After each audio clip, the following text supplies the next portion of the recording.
Or is there something that's happened that's so bad that's what they feel is the least of diminishing returns? Or not the least of diminishing returns, the lesser of two evils. Do they actually feel that what they're doing is the lesser of two evils? Because maybe there's something so bad or so horrific that's happened, whether it was from them, and when I keep saying them and they, I'm referring to these people and these organizations that have billions, if not hundreds of billions, if not trillions of dollars of resources and monies combined. These industries that profit off of death and destruction, that profit off of lies and saying that they have a medicine that will protect you or save you, when oftentimes it could be the exact opposite. When they get caught in their own lies and they have to pay billions of dollars to those that have been injured, victims that have been injured from what they produce.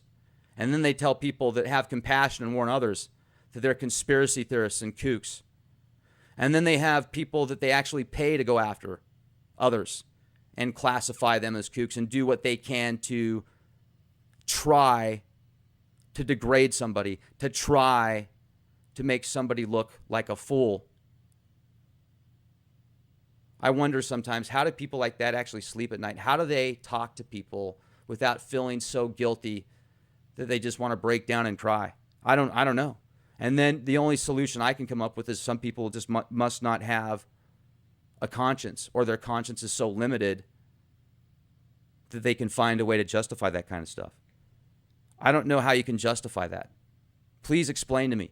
If there's somebody out there in the system, in the know, that knows something that I don't about these stratospheric aerosol injections and what they're doing on global scales, if it's for the betterment of the earth, if it's for the betterment of people and animals and life, tell us. Please share it with me. Come on anonymously. You're going to have to do a really good job, though, convincing me and others that that's the truth. I mean, it makes me think about the JFK assassination and how many people knew the official story was BS, yet still to this day, you can never get a straight answer directly from the top, directly from the government officials saying, okay, you're right. It wasn't Lee Harvey Oswald. You can get into 9/11. You can get into all sorts of false flags.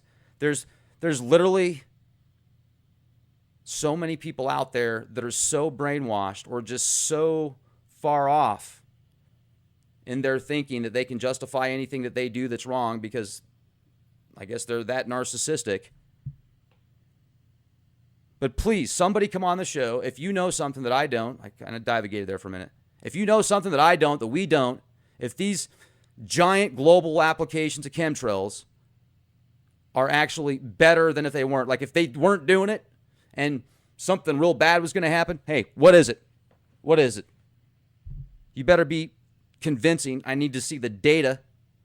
You can come on anonymously, but you better show me the data that I can correlate and validate. That's what a good researcher, a good reporter will do. They will gather the information. They will find multiple dots to connect it. They will find multiple sources and then repeat it.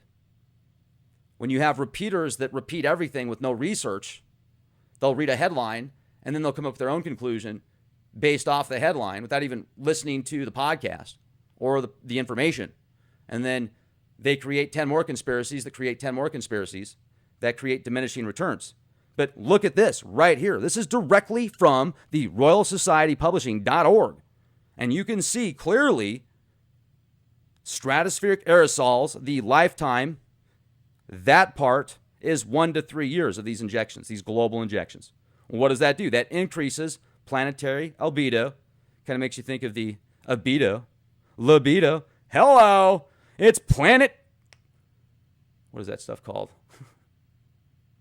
All right, what's that stuff called? Viagra. That's right, Viagra. This is planetary Viagra. It increases planetary libido, ladies and gentlemen. How cool is that? Are you having a problem getting it up? Well, don't worry about it. We're just going to spray the atmosphere with planetary Viagra. Woo!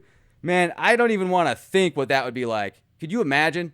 I mean, wow. Anyway, nanny, I'm digressing. I'm divagating. Albedo. What's the albedo? I shared this with you guys earlier. It's a measure for the reflectance of optical brightness. This raises the radiation. They think that by doing this, if you go down, let's go back here. If you go back and read this lower, it'll talk about how if they completely blocked certain parts of the sun with these injections, that it would change the temperature so extreme. They've actually showed ways that they can change the temperature 15 to 20 degrees. And in a way that wouldn't take too long without completely blocking out the sun entirely.